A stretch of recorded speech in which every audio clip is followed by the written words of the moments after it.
Hello and welcome to Bonk Table. I'm Mass, and this is another Conquest battle report. So, for the fans of me playing 100 Kingdoms, I have bad news for you. Today I played a 2,000 point list of Dweg, and the reasoning kind of behind this was that I wanted to mostly check out, Steelforge. I wanted to see if the changes to Steelforge were, if the unit's still good even though they went up 10 points and dropped from Evasion 2 to 1.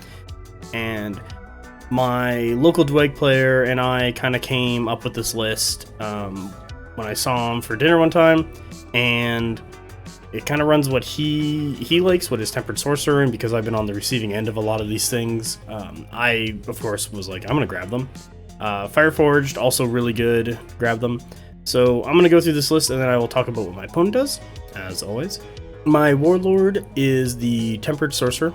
This guy is in School of Fire, Focused, and Arcane 1 through 3. Focus allows you to re-roll 2 failed not successful because you failed them. It allows you to re-roll 2 failed magic rolls when you're trying to cast a spell. This guy is the Warlord, so he is going to be getting his Elemental Puissance. I have no idea how to say that word, but basically that is saying he gets to cast 2 spells a turn, and the army rule is the Creed. So I will go over and find that for you guys really quick. Here, Elemental Potency. So this is the power pool mechanic, and this changed with the update, so I'm going to go through it as well. Each time a friendly character stand successfully performs a spell casting action, gain an elemental power marker and add it to your elemental power pool. You may spend a marker from the pool to automatically count as a successful single defense, clash, or morale test die of any friendly regiment or character stand within 8 inches of a Tempered Sorcerer or a Tempered Steel Shaper character stand. The character stand or regiment may use up to 5 elemental markers during the course of a single action. Using a marker has to be declared before the roll you wish to pass, and then make the remaining rolls. If a regiment would not be allowed to pass a defense roll, in the case of a special roll like Cleave or Smite, etc., then an elemental marker cannot turn that roll into a success. So this is one of the big ones that got changed in the new update, what came out in May, is that this pool has kind of been hit a couple times just to bring it more in line with the rest of the game. So before, you would automatically get one not point, or I guess you get, one marker, power marker every turn, just for free. And then whenever you cast a spell, so people would bring, the Argent Kilowog, and he would just cast buff spells on himself. I actually do that in the game with the Tempered Steel Shaper in this list. I actually just end up casting buff spells on the regiment he's in if there's no one around, just to generate and have those markers. Another one is that they put a cap on how many markers you can spend at a time for each action. So now it's at 5, while before you could just spend as many as you wanted. And I had a game, probably around a year ago now, that I had a bunch of Household Knights charge into Tempered Sorcerer and some Fireforge, and my opponent just used 15 markers to negate all my attacks. And then he flame walled me and killed me. So that was really great. So this is nice to see that it's been toned down and you can't just spend a ton of these markers, and they're not just getting a ton of markers, like they actually have to cast spells.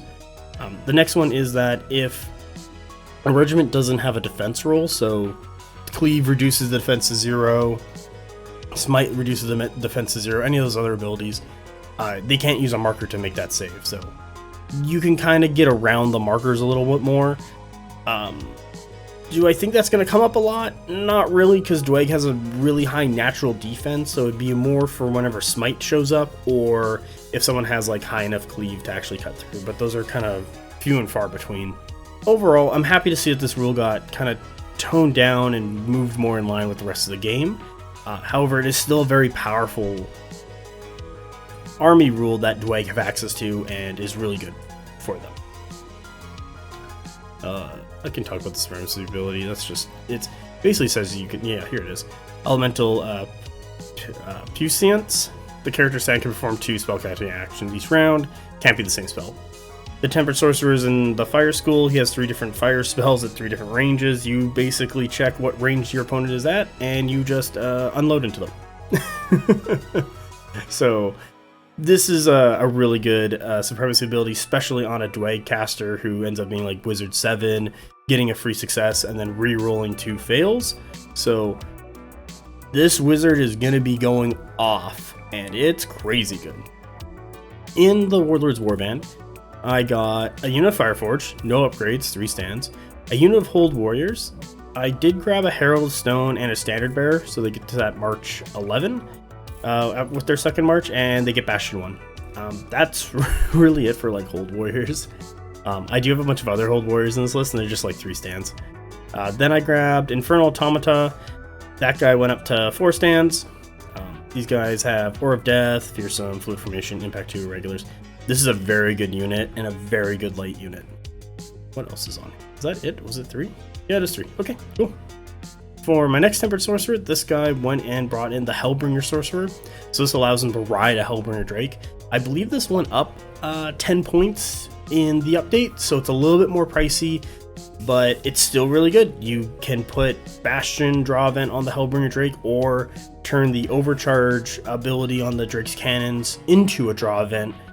And if anyone tries and duels you, you have the you and what army rule, so you can just be like, yeah, I'm fine. There it is. And the Hellbringer Drink is still really good. Changes to the Hellbringer Drink would be for Overcharge, so I'm just going to scroll down and show off that. Overcharge, here we go. Combat and combat action. When performing an Overcharge action, the regiment places an Overcharge marker.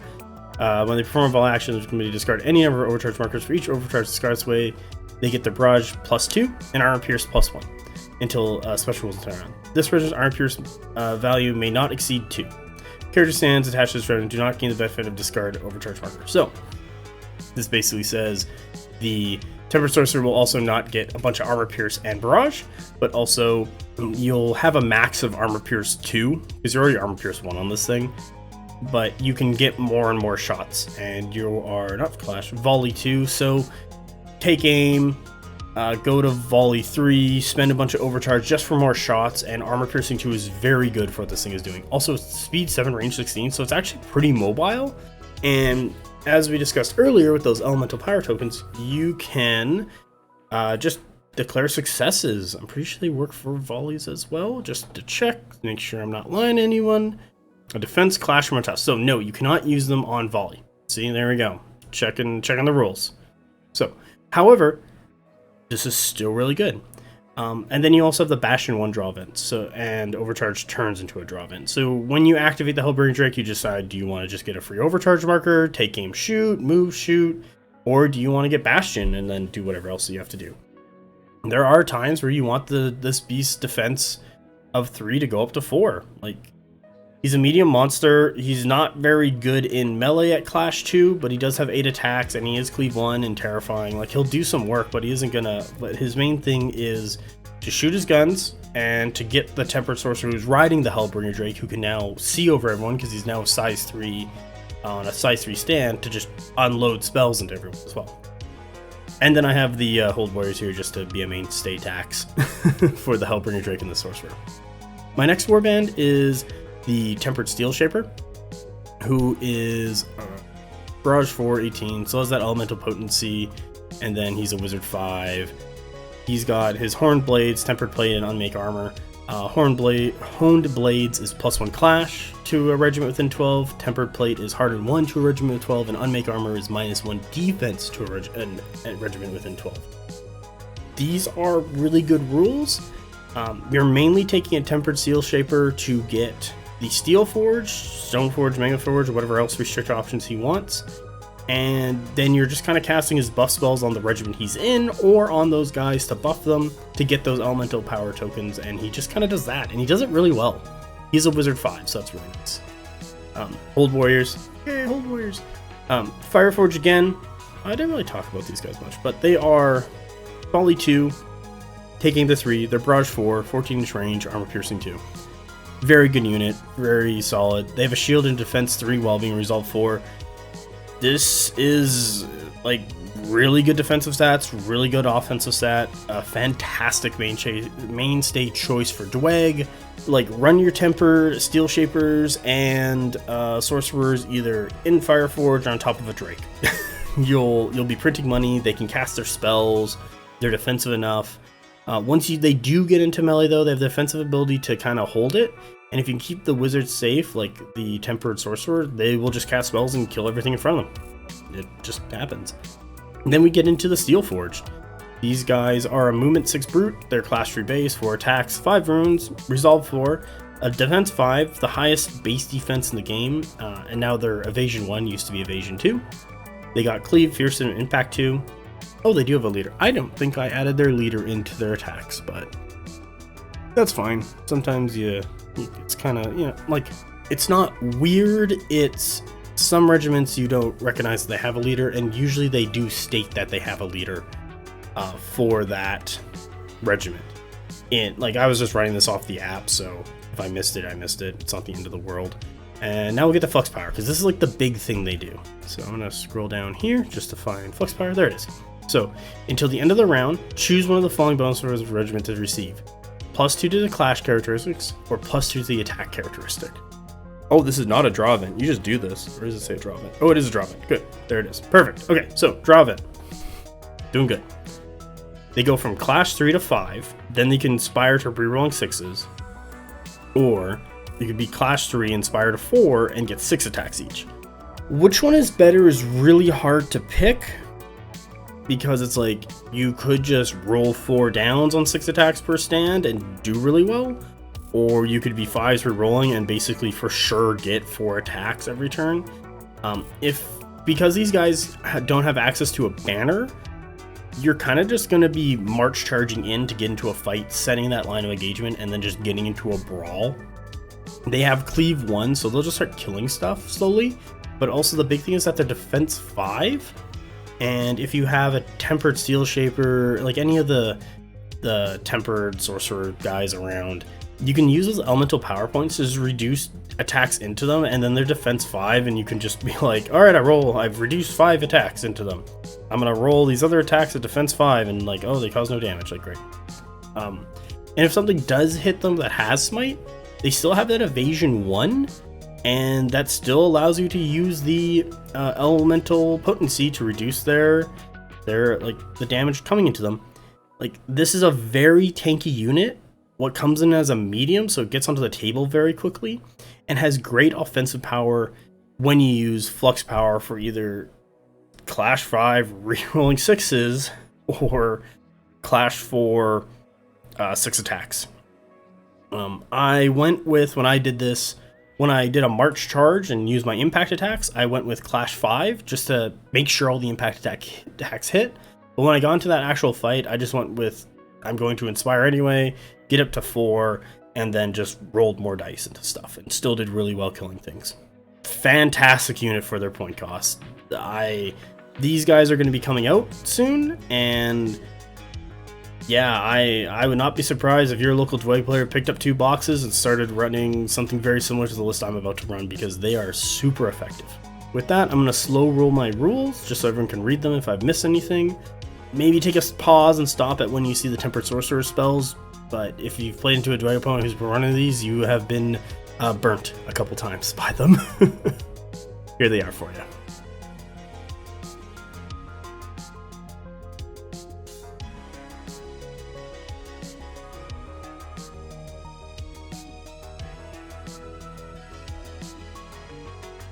With that, let's go see what my opponent is doing. Here's my opponent's list. He's playing Dweg today. I was playing the Forge Daddy, and he came in with the Hard Mommy Dino crew. So, I don't know how this happened, but this is the name change, or the names between the 2 lists. I don't believe the Matriarch Queen is his warlord. I believe it was actually if I scroll down, to keep going, the Chieftain. So I will go over his Shock Assault Supremacy, because I actually have no idea what this does, per se, and like, this is the first time I've actually seen one of these things on the table. So, Chieftain's his warlord. He's in death. He's got beast drums. I believe he's in flurry. He's got a Wave Ward's violence action. So, just gonna go over these things. Yeah. So here, beast drums, +1 attack, characteristics flurry, violence of action, and we'll find shock assault. Shock assault. Okay, so this is his supremacy.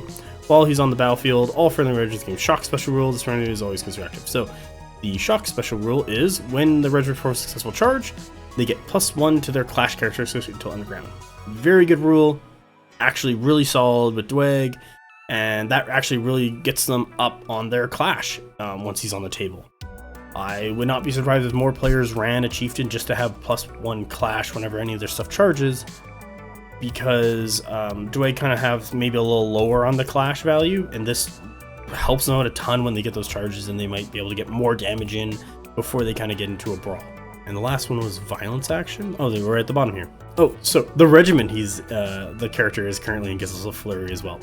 Flurry just lets you reroll your attack rolls. It's a pretty solid ability. Really like it.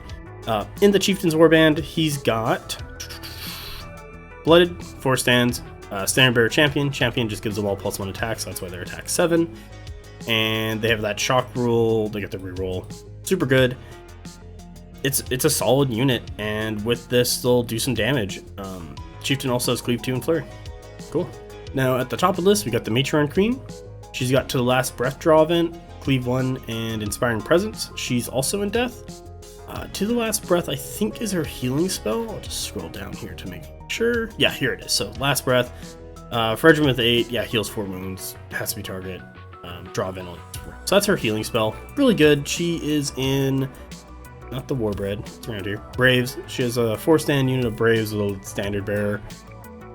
They get the Bloodlust. If you've listened to our podcast episode, was it 1?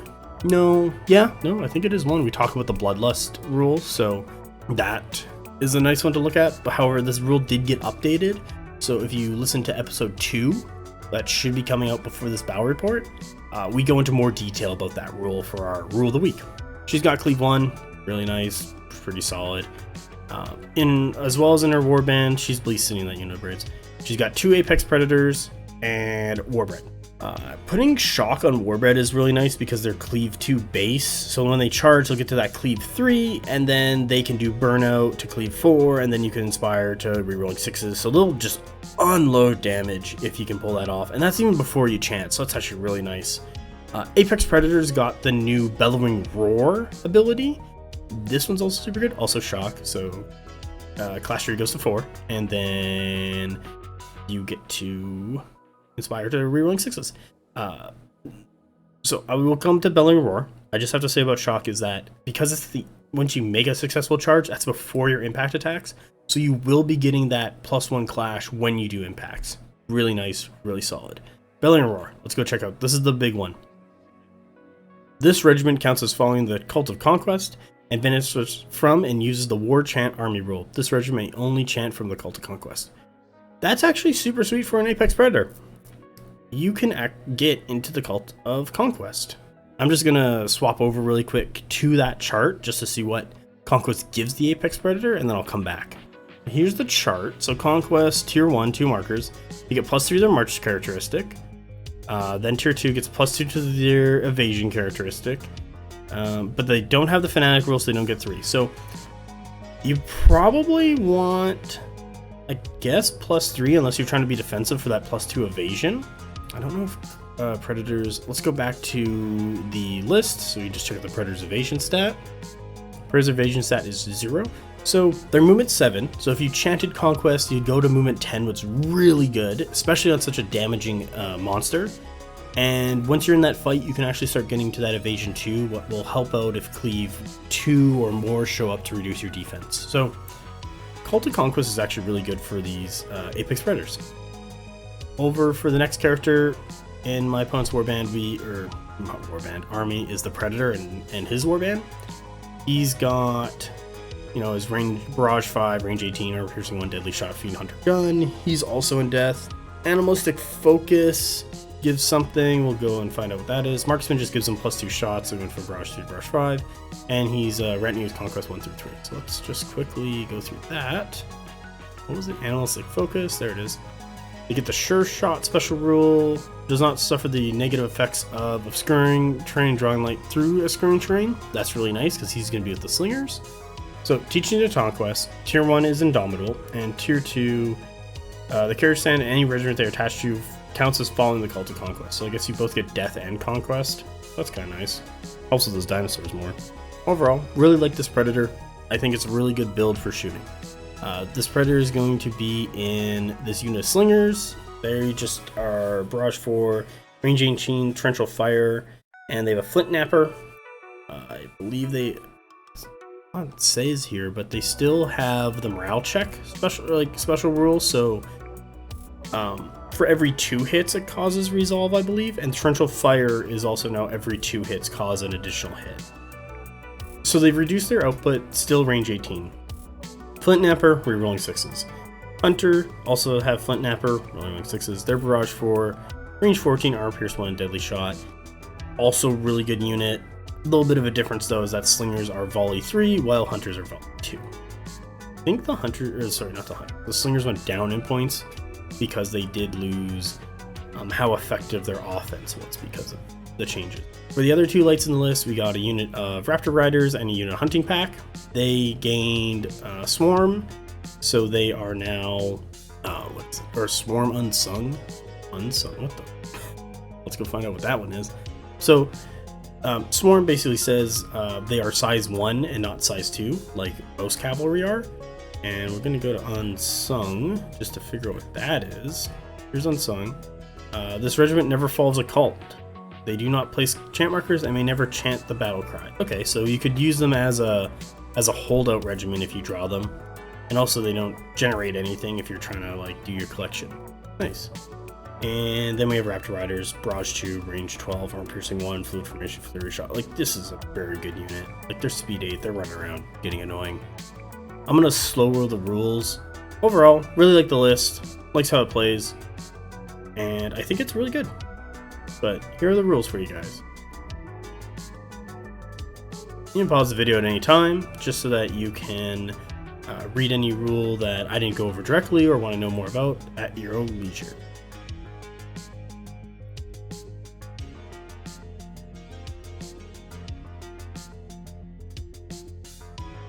And with that, let's go look at the scenario that we played today. Today, we played on Echelon. So eventually a podcast episode will come out where we talk about scenario. Mike rated this one higher for me. I rated it lower simply because I played on it way too much. And so I knew what was going on right off the bat. However, this one has 2 neutral zones, right here and right here. They're 12 inches. They got 2 neutral objectives across the way, and then 2 friendly objectives, 1 for each opponent, very close to their table edge. For scoring, you get 3 VPs for every objective marker that you've destroyed during the round.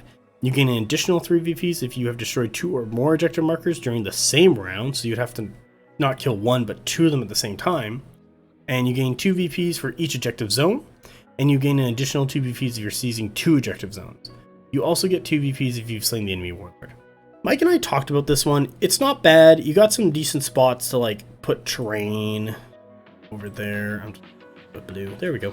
You can put some terrain over here. It's really nice. You put some terrain over there. You put terrain over there. Put some terrain over here. Like, you have spots to put terrain and force conflict. The thing is that I find these back objectives are just too far back for really anything except something very specifically dedicated to get them to just be relevant to the rest of the table, and I think they should be up more. But besides that, overall, pretty good. I think from that podcast episode that should be releasing after this, in retrospect now, thinking back on it, like, I do like it more. It's like, yeah, so overall, not bad. I'm gonna now go over to the train setup and we'll see how that looks. Here's the table. As you can see, we got our 12-inch zones.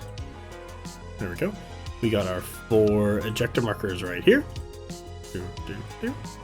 In the middle of the table, we got a size 3 piece of terrain. We then have 1, 2, 3, 4 size 2 4, sort of skirring and obstructing. We got a size 2 rock over here, and then we have a size, well, not a size, it doesn't even have size. We got the negative 1 clash pond right over there. That's the trade we're playing on. For some avenues of attack, you kind of have this lane right here, and this one right here. So those are 2 really easy ones to kind of get around and maneuver. You can, shoot across here and affect this. You can try and go for that long bomb back into this guy. You can score your zone really well. For the other side, it's a little more crumped and defensive just because of each of these forests you can see here. like they kind of block the scenario elements, so it's a little tougher. I know for my opponent and I, we just kind of like, I know in this game I just run like this way and I just start running through everything to get to him, but I do have to like kind of pick and choose my shots. And once one of these objectives go down, circle ahead, like that guy, I'll circle this guy in blue. It does open up this board space right here so that you can get more stuff in and maneuver around better once they're gone. With that, let's go look at turn 1. Here's turn 1. My opponent wins the roll off and he draws his Predator character card over here and tells me to go. I'm like, okay, I'll go. I grab my 4 Infernal Automatas and I know that I can start beating up the objective on turn 2, so I run them right up in front of the objective. Because they got impact attacks, they can do 1 damage with that. They can then do a clash action to kill the, or not kill, but like do another damage that way. And then depending on what's going on with the rest of my list, because my list is all mediums, I have no heavies and this is my only light, I'm gonna probably have a bunch more come on next turn, like 1 for sure because of the automatic reinforcement, but I'm gonna be rolling like 7 dice and I'm looking for a 2 down, like I'm bound to get something. So I'm thinking, okay, well, I'll bring on like some Fire Forge later, maybe here, and then they'll shoot the objective. Actually, no, they'll double march, and they'll have the Tempered Sorcerer shoot the objective, and that'll kill it, and then I can get my Infernal Trauma like forward for the next turn after that. Like, that's my game plan there. And I'll have something else come on, what can then just score this zone over here, so I can kind of get my points, be active on scenario, and start pushing my way up the board towards my opponent. My opponent, on the other hand, brings up his unit of slingers right here. He's looking to get into effective range and start slinging down that objective right there. He's in a really good spot to do that, as well as he's bringing up his hunters who can do a march, then shoot from how far away they currently are and get to my Infernal Automatas where they're currently sitting. So he knows that I'm going for that objective because I made it very obvious. However, he is looking to kind of use that objective that I'm going to tie myself up with to shoot me. Next turn, oh, I guess I'll talk about this now. Next turn, I charge the objective, do that damage, and then the turn after that, I look at its 1 HP and I decide to, like, I want to leave the objective. Because the objective is a neutral model, I actually can, but at the time I didn't 100% know for sure. So I talked to my opponent and he was like, no, you got to go finish it off. I'm like, okay, whatever, I'll just finish it off and then keep moving. But you can just leave a neutral objective, like you can clash it, and then if you really want to, like, march charge something else or just charge something else beyond it, because it doesn't really have an engagement. If I'm wrong on that, let me know. The way I played it during this game was I had to deal with the objective and treat it as an enemy until I was done with it before I could go forward. But I've done a little bit of reading, but I need to check deeper into the rules to figure out if I can get away with that. So maybe that's not correct, but from what I've initially had discussions on, it is correct. Someone can tell me I'm wrong, that's fine. Just comment in the comments. Let me know. I'll take it. I make these battle ports to help out other people and also get better myself. People tell me things that I get wrong. It's great. Makes me better. And hopefully brings you guys better content. With all that said and done though, let's go have a look at turn 2. Here's turn 2. And I automatically bring on my Tempered Sorcerer with a Hellbringer Drake because I'm looking to get into that zone. Hellbringer Drake has a range 16 gun. He would be great sitting in that zone and then just shooting stuff that comes and wants to fight the rest of my list. I then roll my 7 other dice and I roll no 2s or 1s and nothing else comes on. So I'm like, oh great, that kind of sucks actually. For my opponent though, he automatically brings on his Raptors because he's looking to start threatening me, keep me back, trying to get into my zones. Like he's already making those plans to think ahead and start fighting the rest of my stuff. And then he rolls his dice for the rest of his medium lights and gets nothing. So we're kind of just stuck with nothing right now. However, turn 3, it's going to be 4 downs on all the mediums, and he's going to start bringing on the Apex Predators. So that's when everything's going to start coming onto the table. So I go first. I do those 2 damage that I mentioned before onto this objective with the Internal Automatas. My opponent then goes. He moves up the Hunters, as you can see right here. He just comes up. and then he pulls out his arrows and starts shooting into the Infernal Automatas. I believe this guy lives on 1 HP, but I took a couple hits. Not the end of the world though, but that guy's kind of weak, and now he then brings up his hunting pack, as you can see right here. Not hunting pack, his Raptor Riders. So now I have to worry about 2 threats. So I gotta try and get these guys to kill this objective as quickly as possible, and then get over to these hunters. Well, I'm gonna be pelted by hunters, and then I have these Raptor Riders who are probably gonna come in and hit me from the side. So he's looking to just use those 2 units to kill off the internal automatons before they can do anything serious to him and keep me out of that zone. On the other side, my opponent just shoots a shot, gets some damage into the objective. He's got 2 more turns of shooting. Maybe he'll bring in something bigger that can get rid of it or get more attacks into it and bring it down faster. But he's currently using these slingers and predators just to unload into this objective right here. As for myself, I just bring up the Hellbringer Drake. And as I said, I'm probably going to plop the Hellbringer Drake about there, and he's probably going to sit there for the rest of the turn, scoring and contesting that zone while also shooting at anything that he can. As for points, because it's the end of turn 2, I scored 2 points for the zone, and that's it. My opponent didn't bring a medium on or had a medium character, so he did not score the zone. Let's go look at turn 3. Here's turn 3. A lot of guys came on. For myself, because the Steel Forge aren't going to be getting into our stores until the next day, and I won't be around for a while to play some games, I decided to proxy the Steel Forge with some Crimson Towers that were in my 100 Kingdoms bag. So there you go, 100k players who watch my stuff. There's the Steel Forge Crimson Towers. They're on the table. So these 2 units of Crimson Towers are my Steel Forge. With this though, I do automatically choose to bring one on because I want to get them up the table as quickly as possible at this point, and I want them to set that line of engagement so I can use the Fire Forge shooting to help support and kill whatever they're in combat with so they can keep moving forward. And then I get 2 other successes, and I bring in these other 2 Fire Forge. One has my Tempered Steel Super right over there. I will just give this guy a blue color. See? And the Tempered Sorcerer. I had the Tempered Sorcerer in that position because as they go up the table with the Fire Forge, you can see here, I kind of want him to start threatening this way.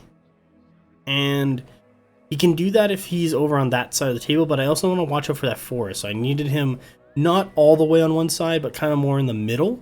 And so I can see him get around that forest as that unit of Fire Forge move up and I start shooting and casting spells into all these Wadrhun guys that are just running at me. The first thing I think I do is I have my Infernal Automatas clash and kill the objective, so I get my 3 points. And then I have, I think it's a 5-up roll, and I don't have Unstoppable on the Infernal Automata, so I just like, well, if I don't make it, it's not the end of the world because then I can probably get to him really easy next turn. And if I do make it, great, I'll just, get in there and stop the hunter shooting. So I roll, I get a 4, that's not enough, I just move up 4 inches from where I was, and I then proceed to get shot at. So, hunters, take aim, shoot into the Infernal Automatas. I believe this guy over here is down to 2 wounds. So, killed off the last guy, did a couple damage to the other guy, he's looking at it. I believe his Raptor Rider is here. They just take aim. He doesn't get all his shots because I believe this stand over here is out, and he just shoots into them as well, and I just take the shots as well. So his Predator and Slingers here, they just shoot into the objective again, deal a point of damage. I, however, move up my Hellbringer Drake, who then takes a volley into the Slingers. I decide to overcharge because I have the draw event. And I didn't do it for the Armor Pierce because they're already defense 1 and they're going to defense 0 with the Armor Pierce. Or I think he's like saving on an evasion of 1 or something.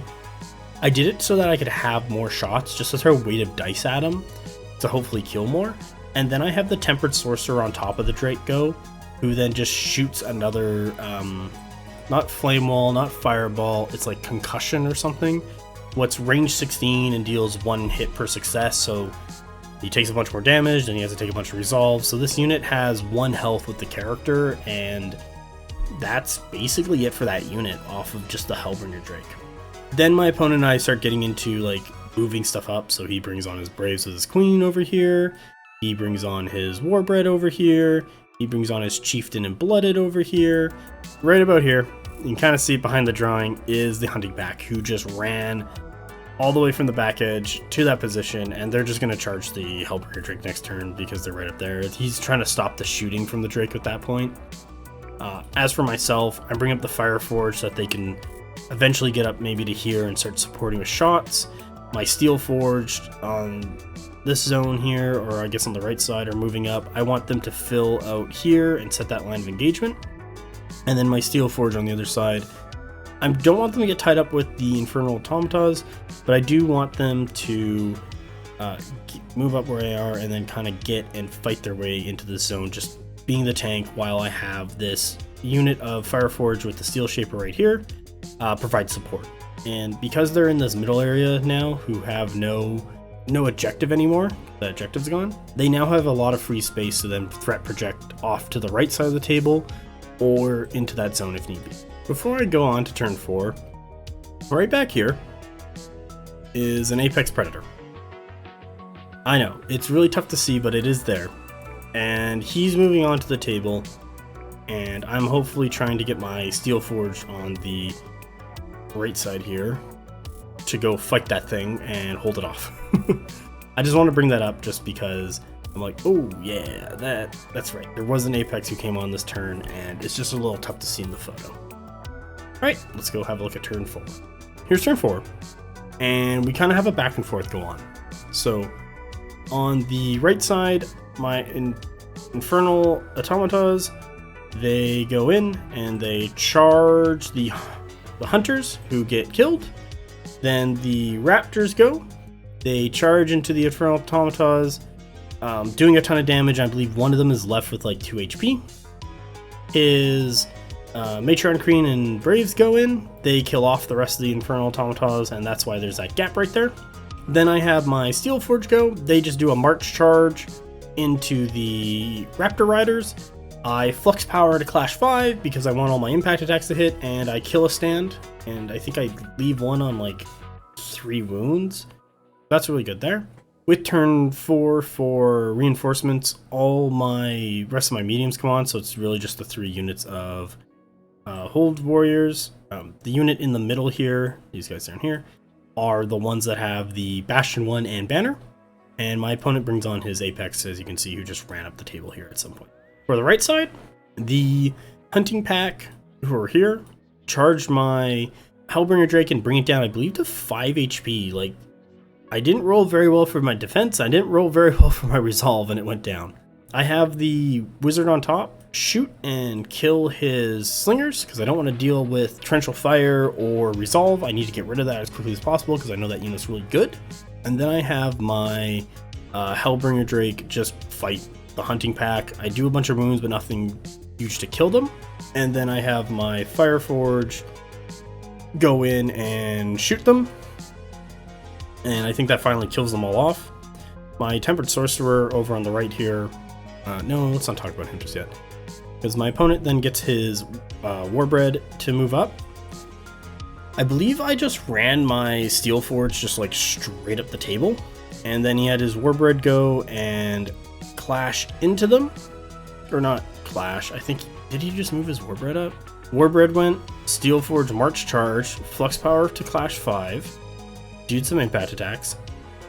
And then my Tempered Sorcerer casts the range 16 spell into the Warbred, and that's about it. And I generate some tokens there.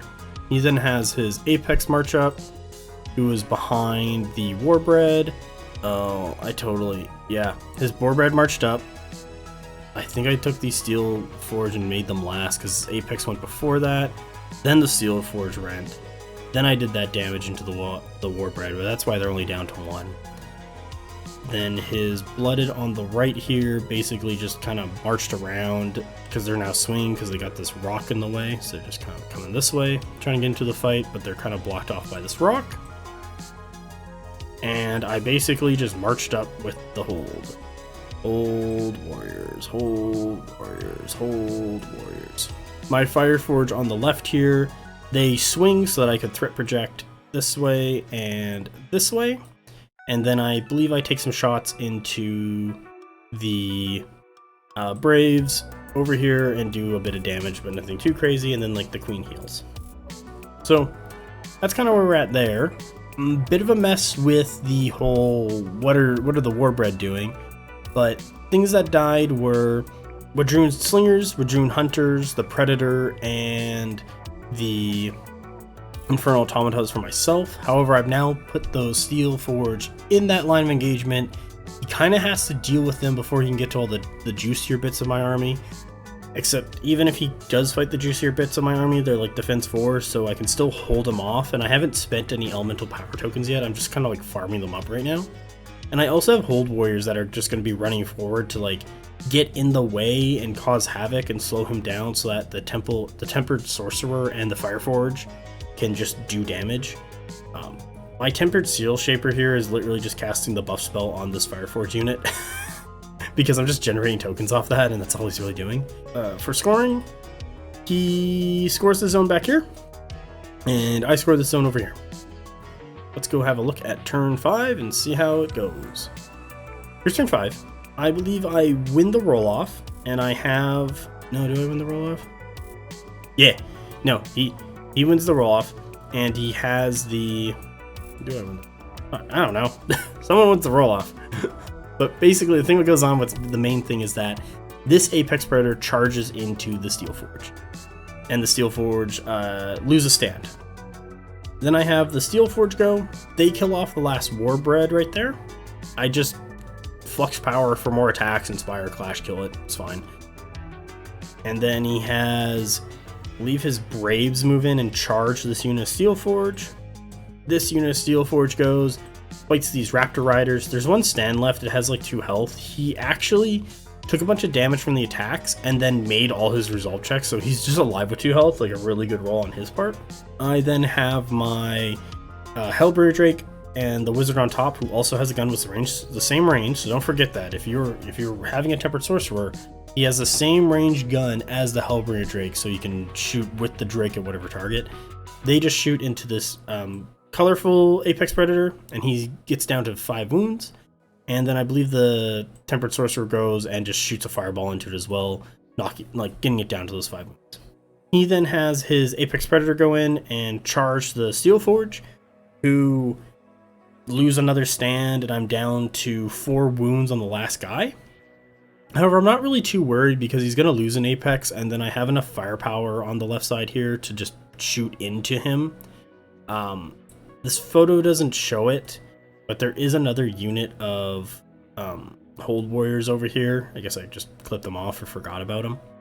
And then my other hold warriors, as you can see, are just kind of coming up, so they're going to be getting to that point where they start just getting in the way and fighting. He reforms and marches up his Blooded with the Chieftain so that he can actually be relevant and in the fight next turn. I bring up my Fireforge, who just unload a bunch of shots into the Blood and Chieftain, and this Tempered Steel Shaper over here puts a Fireball and the Concussion spell, what's like range 16. I'm probably saying that wrong. It's not Concussion, but that's what I think it is. Gonna get a concussion from all his fire magic into the Blooded, doing a bunch of damage, but nothing too crazy. My Fireforged over here, they just shoot into the Blooded. They're not Blooded, the Braves, do a bit of damage, and then he heals them back up. And I score this zone right here. My opponent is out of the zone, so he doesn't score any of that. And at that point, we kind of call it, simply because on the left side, he's not going to be able to break through the Steel Forge. They're just going to hold because he's put in a bunch more Brave attacks into them, and they're currently, I think the one on the left only has suffered 1 damage. And I'm just going to chew through that with the Fireforge and the Steel Forge, and the Hold Warriors are eventually going to run over there and take that zone. On the left side, it's a little better, but he still has to break through that last Steel Forge, and I haven't used any of my elemental power tokens. So I think I have like about 9 or 10 at this point, so I can use some to stop the Apexes, and I can use some when someone tries and charge the Hellbringer Drake. But I'm not even worried if the Hellbringer Drake goes down, because I have Hold Warriors in that zone who will move up and protect, or get in the way, and I have Fireforge as a Tempered Sorcerer who's just going to undeal shots and just kind of tear through everything. So that's the end of turn 5, and that's the game. For scoring, that's turn 5. It says 21. That's actually wrong. I was looking at, I believe, Forlorn Hope for scoring, and I added up my points incorrectly. However, I'm still in a very commanding presence because I've been holding onto my zone. I've killed my objective. My opponent, I believe, does end up killing his objective. I actually think with the Warbread, they charged that objective because it was at 1 health after I killed all the slingers, and then they just marched up, and that's why they were there. Like, thinking back on it in retrospect. So he would be up points, but he didn't score his zone well enough, and I'm starting to just chew through the rest of his list. So we kind of called it early. You'll find the score in the top right there, so you can actually see it. For my thoughts on this, I do like Bellowing Roar on the Apex. It gives it something, I don't want to say to do, but it gives it something like a way to get moving, especially with that tier 1 chant for that +3 movement, like being speed 10 for a turn is really good, as well as taking a Chieftain for the shock supremacy, so you can go up to Clash 4 on all your impacts, and then Clash 4 rerolling 6s on your charms to your Cleave 2 and Terrifying. Like that's actually a really good combo. Also, you can chant Conquest and then get 2 markers and then spend them for the evasion chant. So when you're in a fight with an Apex, you can give it evasion 2 if someone's hitting it with Cleave 2 or more. So I really like Apexes for that. Slingers, they're still going to be good. I didn't get hit by the slingers. Like, I knew they were a threat and I killed them before they could do damage to me because my opponent was focusing on the objective. So I can't really comment about their new damage output, but they seem like they're fine. Like, they're kind of more in line and not just deleting units. Hunter's still really good. Warbread I like.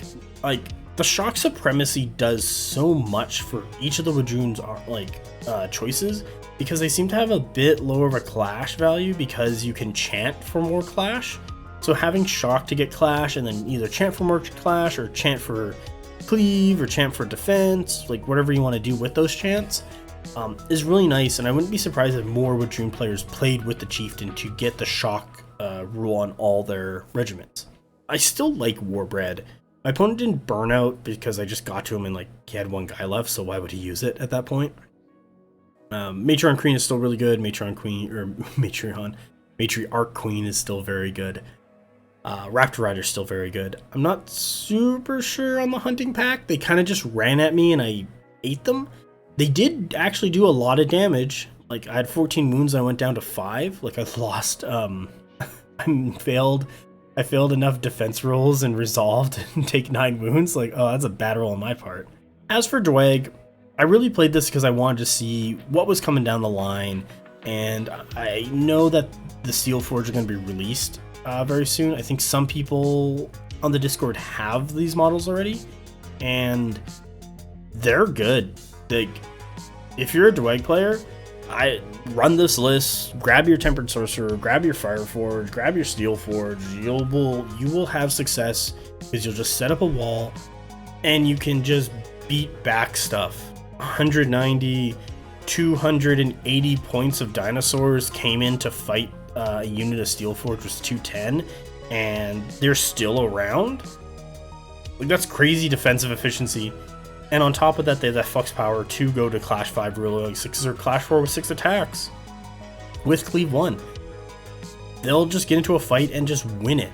They won't win it right away, but they will win it, and sometimes you really need that. And if I played Dweg, I would easily get myself 2 boxes and run these things. They're that good.